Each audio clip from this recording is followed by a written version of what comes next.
exciting. I'm going to slap the child that's up there. Mom! We're not going to slap anybody on this stream. That was a joke. Welcome to the GLEEN Network. I am Mister Gleen. I am Maven. We are here on GLEEN Network, which stands for Global Learning Educational Entertainment and News Network. Today we're going to talk about tonight's Monday Night Raw, which took place in Oklahoma City. Yep. So let's go ahead and hop right into it. So at the beginning, they had a Martin Luther King tribute. Tribute. So they rang the bell 10 times, and then they went on with the show. Yes, which was Brock Lesnar and Finn Balor.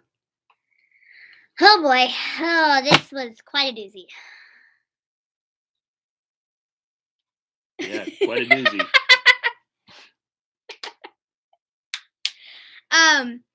So it started off with Brock Lesnar and Paul Heyman and Mr. McMahon out in the ring, and they were having a conversation. And then was it Braun Strowman that came out first or Finn Balor? It was Braun Strowman. I'm pretty sure we missed the first part, so yeah. But Braun Strowman came out and he was like trying to pick a fight with Brock Lesnar, and then Finn Balor came out because he was not very happy with Brock Lesnar either, and I can't blame him. So then that turned into like Finn Balor and Braun Strowman like getting into it, and then they had a match, which ended in a disqualification against Braun Strowman. So then Finn Balor won because Brock Lesnar got involved, and he suplexed people. So it was not good. People. All the people. People. Or just Finn Balor. Or just, yeah, Finn Balor. Not just people. It was not good. I was a little upset. Yeah, we can tell. All right, here's my thoughts on it. I don't like the impromptu match. I wish they'd have it scheduled. And if they were going to do an impromptu match, Mr. McMahon could have said that we're going to have a triple threat match between Brock Lesnar, Finn Balor, and Braun Strowman, and I think it would have made things more interesting. Mm-hmm.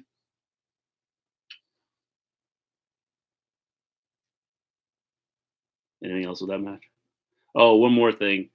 I think at the end of the match, after Lesnar was walking away from the ring, they could have done kind of a Finn Balor situation where he's doing the Demon King. Is that what he's called? The Demon Mm-hmm. King.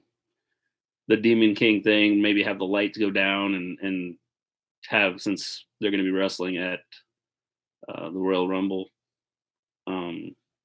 have the lights go down and like Finn Balor say, "You've not seen, look out," or something, Yeah. You've now released the demon in me. We haven't seen Finn Balor in like his demon form in quite a long time. I mean, the last time, I don't even remember the last time when he was like, had all the face paint on and stuff. It was a while ago. So they could have totally done something with that.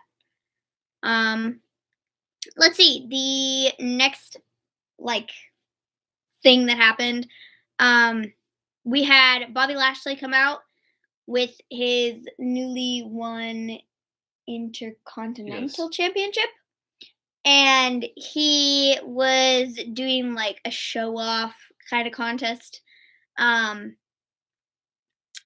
he was like showing off, and then that led Apollo Crews to come out because Apollo Crews has had a problem with Bobby Lashley for the last couple weeks. And then Bobby Lashley challenged him to a show-off contest. And he was like, okay, fine. If you win. It was opposing contest. Opposing contest, whatever. Yeah. And so he was like, well, if you beat me, then maybe we'll have a match. And then Apollo Crews ended up like winning. And And then Bobby Lashley was like, nope, not happening. And he just went over and like started beating him up. And then that led into another match, which was not scheduled. But yeah, again, it's the not scheduled matches. I wish they'd like have these matches scheduled. And if you want to have an impromptu matches, just do it once in a while, not, like the first 2 matches tonight. And it's been a while since I've actually watched Raw and SmackDown, like the whole thing. yeah.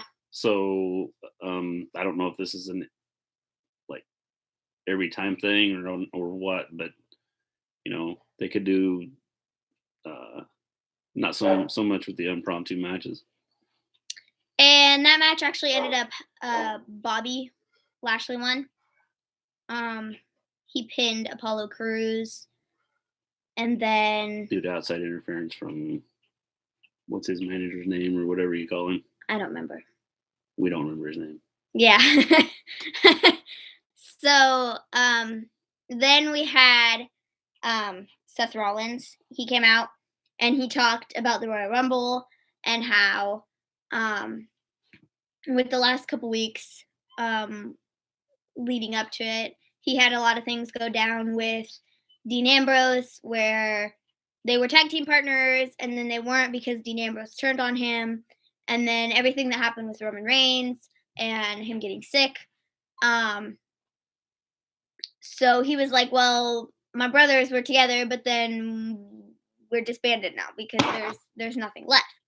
And he talked about that, and he talked about going into the Royal Rumble and taking out all 29 other guys in the match. And then Drew McIntyre came out and retaliated, and he talked about being the last one standing at the Royal Rumble, and he went on and on about that. And then that led into a match which was scheduled to happen, and Seth Rollins won that by pinfall.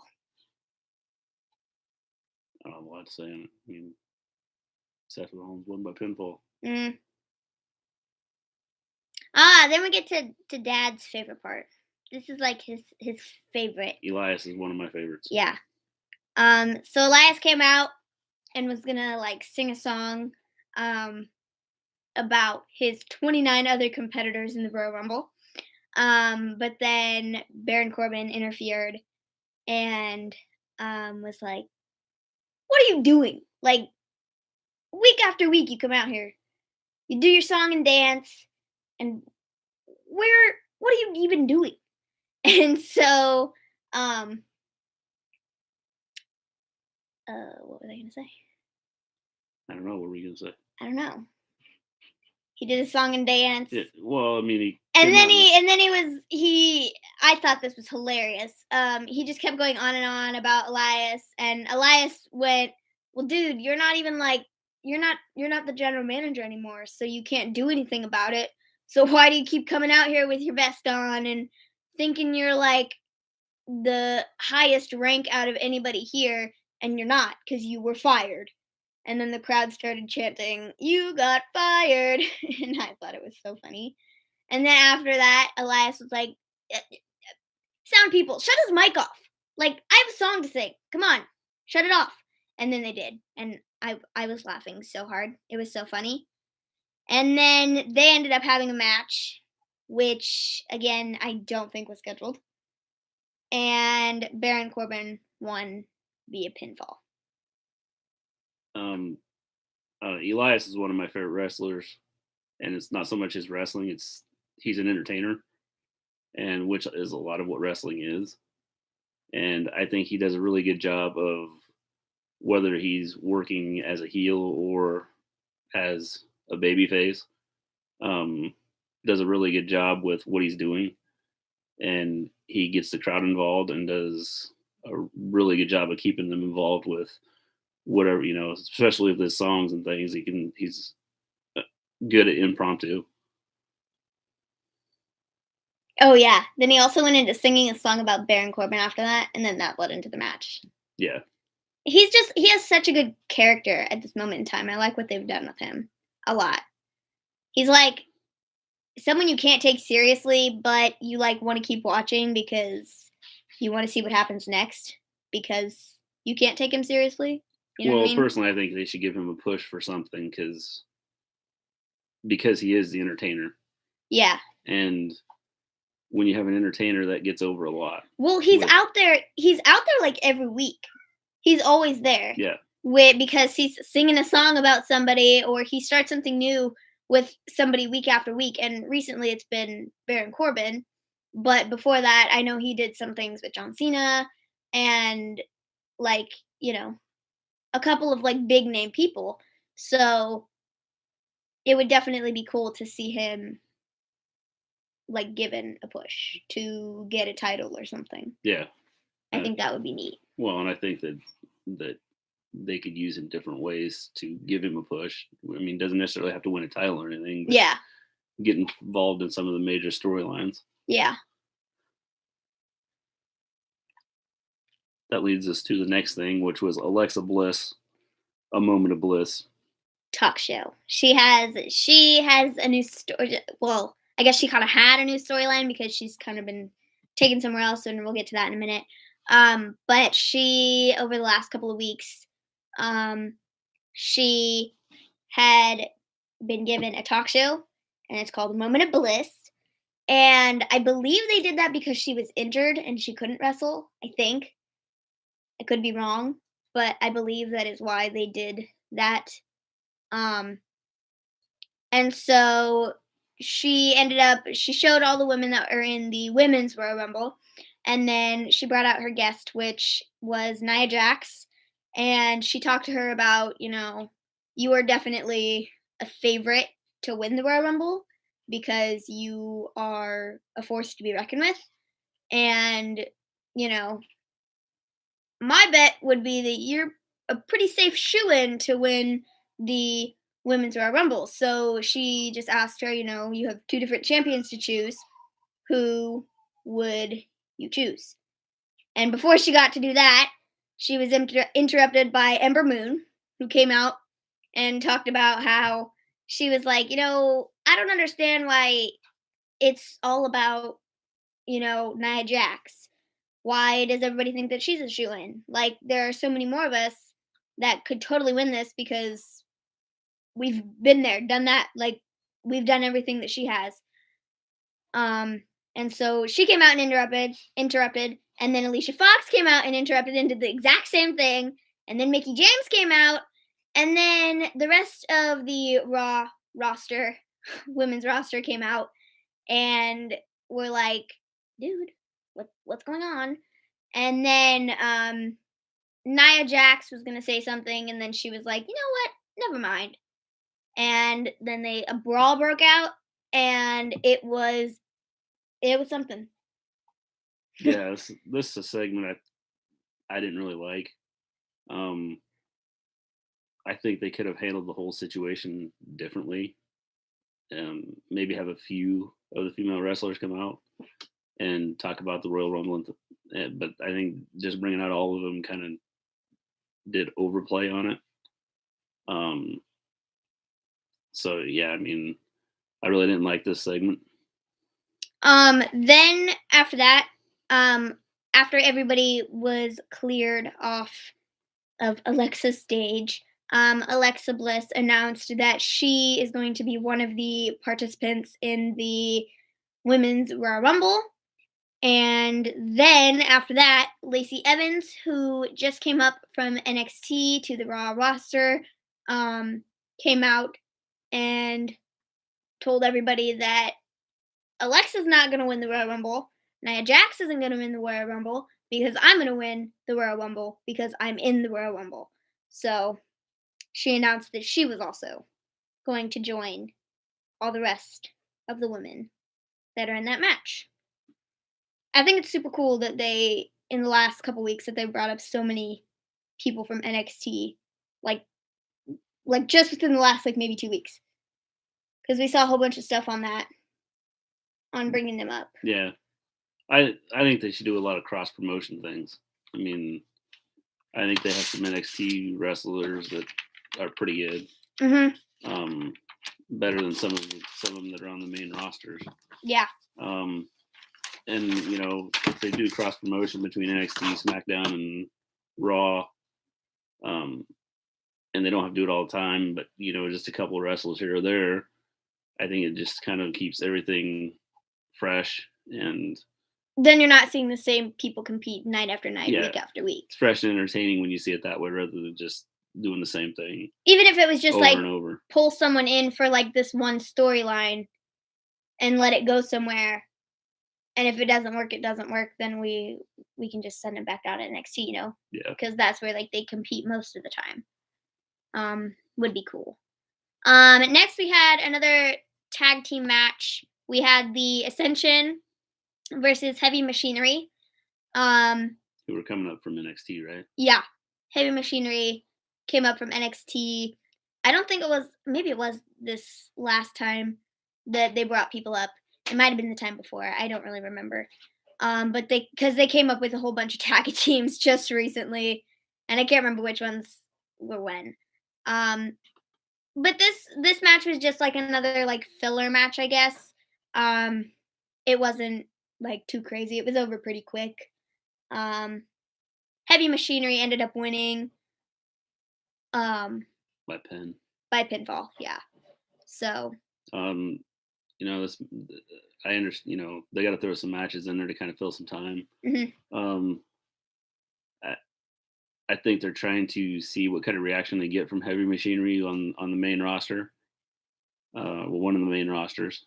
For big guys, they move pretty good. Mm-hmm.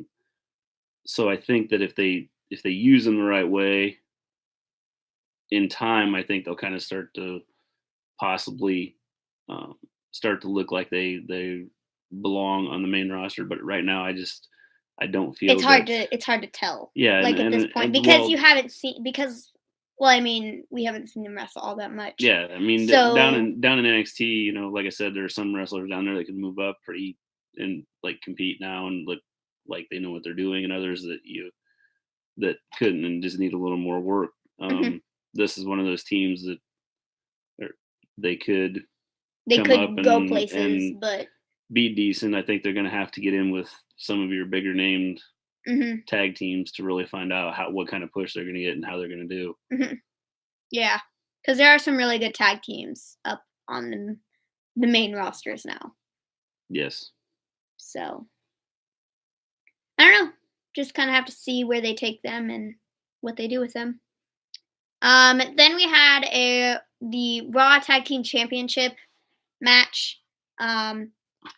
So Chad Gable and Bobby Roode are the tag team champions at this moment in time, and they were facing Dash and Dawson.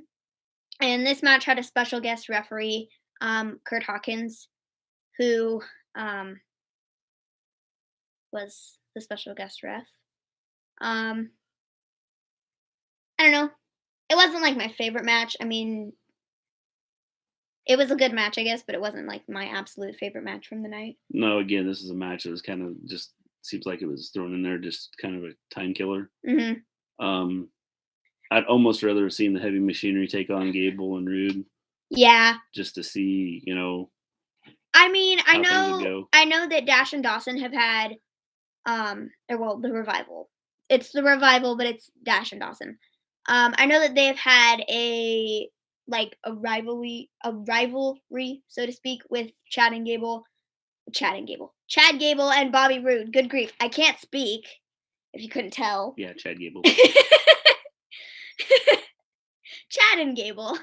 No. But they've had like a rivalry the last couple weeks. So I guess it was just kind of finishing that sort of chapter off. Because backstage they had a thing with Mr. McMahon where he was like, this is your last chance. Like, well, then they tie in. You might not get another title opportunity after this if you screw this up. With Kurt Hawkins as the guest referee. He's been on a losing streak. Well, the fact that they had him out there as a guest referee, and then the issues with him and the Revival not getting the pen, they've kind of created another storyline there with. And then after that, because they Dash and Dawson beat up on Kurt Hawkins at the end because they didn't, because he didn't like count the pin when they were cheating. and Zack Ryder came out, who was formerly Kurt Hawkins' tag team partner, and he came out and saved his butt from being beat up further. So they might start something there and doing Zack Ryder and Kurt Hawkins and Dash and Dawson and have them do some type of rivalry. But I guess just time will tell in the weeks to come. Then we had the Lucha House Party and Jinder Mahal and the Singh brothers. They had it was a triple trio match, 3-on-3. Again, it was another filler match. I don't know if that one was scheduled to happen or not. I don't remember it being talked about as being scheduled. But again, it's just another filler match. And Lucha House Party ended up beating Jinder Mahal and the Singh brothers. So. Yeah, Jinder Mahal has kind of fallen off into oblivion. He was really big a couple months ago when he had his thing with Randy Orton. Yeah, and he's kind of fallen off. And he's just like disappeared since. Yeah, so, They gave him a boost as being a champion, and then he was champion for a while, and Randy Orton and everything happened, and then he lost his championship and like fell off the face of the earth. I think one of the issues he has is getting a push with the fans, whether it's a heel or a babyface, and I just don't think that. I don't think he got that, and needs to have a lot of work on trying to get over with the fans, or whether it's a positive or negative way. And I just as long as he's getting a reaction, that's what he wants. But if he doesn't get any reaction out of them, then there's no point in keeping him on TV as like one of the main people, because they're gonna lose like interest in their stuff. So. And then the last match of the evening was my favorite match. It was the Boss and Hug Connection versus Ronda Rousey and Natalya in a tag team match. And there has been a lot of hype around this particular match because Ronda Rousey and Sasha Banks have a match at the Royal Rumble this weekend. So there's been a lot of hype around that. And I was personally really excited to see this match, and I think it ended up being a really good one. Before the match happened, Ronda Rousey got interviewed and talked about the difference between Sasha Banks and Ronda Rousey, and how Sasha Banks doesn't care about the business or whatever, and is busy traveling all over the world, just making whatever she wants out of this. And Ronda Rousey's actually there to fight and defend her championship and this, that, and the other thing. And she kind of hyped it up, I guess, herself beforehand. And then Sasha Banks came out when they did their entrances and everything and were in the ring. Sasha Banks ended up retaliating and was like, I'm a 4-time women's champ. And you're telling me that I didn't defend my title and I didn't do this, that, and the other thing? You will see at the Royal Rumble that I'm going to kick your butt, and I'm going to take that title from you, and I'm going to defend it better than you ever have. So, I don't know. I really like that match. And then it ended up being Boss and Hug Connection won via tap out because Sasha Banks put the bank statement on Natalya, and Natalya tapped out. So.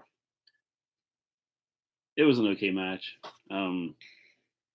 I just hope that they don't do it with Ronda Rousey like they've done with Brock Lesnar. Bring them in and then just overplay them. That is one of the reasons why I hate Brock Lesnar. Well, and I think a lot of people have issues with him just because of that. I think that and I don't know how much,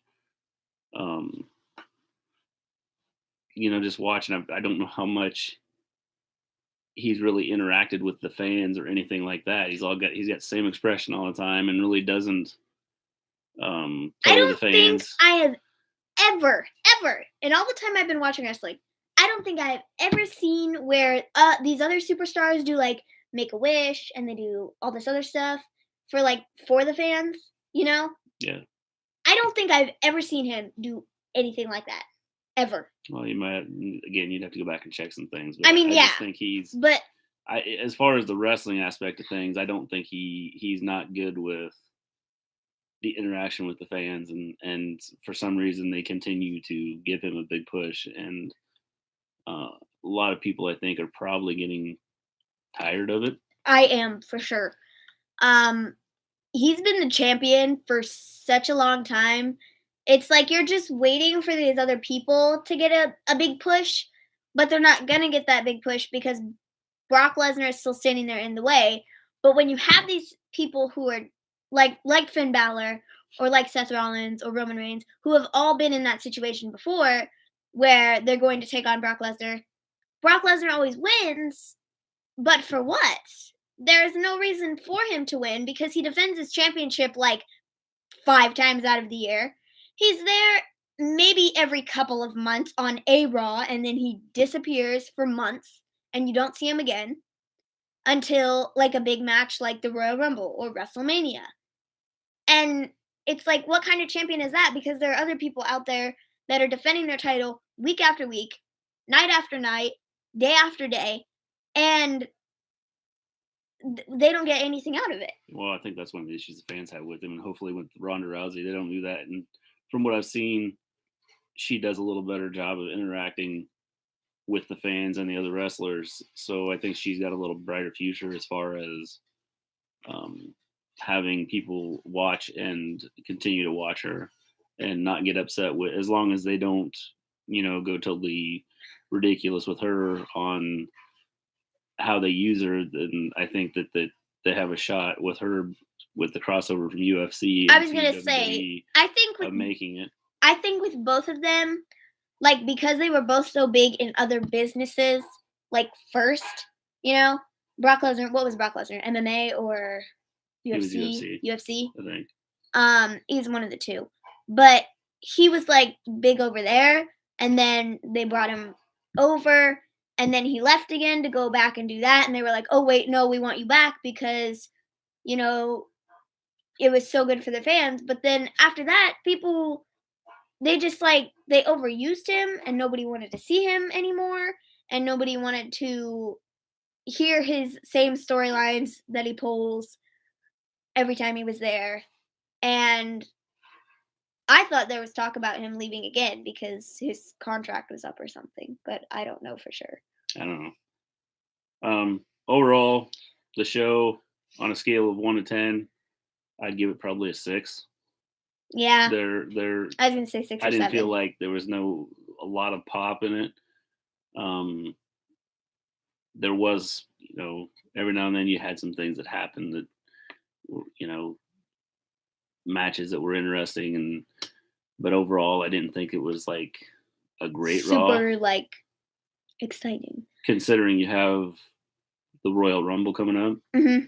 They could have done some things with this to really give it some pop and things. I would like them to kind of continue what they started. I don't remember if it was last week or the week before, but with everything that has happened with the McMahons, and them kind of coming together as a business instead of having all the separate shows, they all run it together.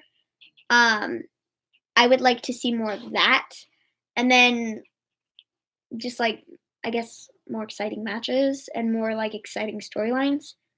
I think there's some things I could do that better with the group of wrestlers I have. Mm-hmm. Like the Finn Balor thing. I feel like Finn Balor is so overlooked a lot of the time. Well, I mean, they could do some stuff with him, like the Demon King thing, just to throw in an aspect of entertainment for the people.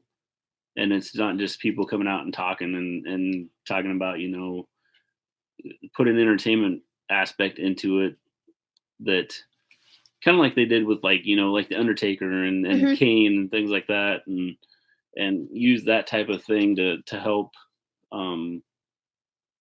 continue storylines and keep the business going. Yeah. All right. I suppose we have talked about Monday Night Raw. If you like this, give us a thumbs up.